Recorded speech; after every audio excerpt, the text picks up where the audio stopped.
এই কবরের ভিতরে যুবক জাহান্নামের আযাব ভোগ করে আগুনে পড়তেছে, সাপের কামড় খাচ্ছে, আর মা মা করে চিৎকার করে কাঁদতেছে।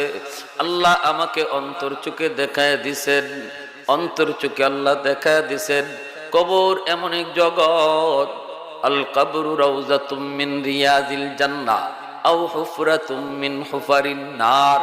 নবী বলেন কবর হলো হয়তো কারো জন্য জান্নাতের বাগান, নতুবা কারো জন্য জাহান্নামের কুণ্ড।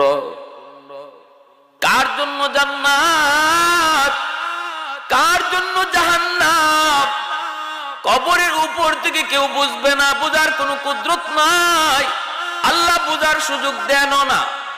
যদি কবরের উপরের জমিনের উপরের মানুষগুলি কবরের আযাব তারা দেখতে পাইতো, তাহলে দুনিয়ার নেজা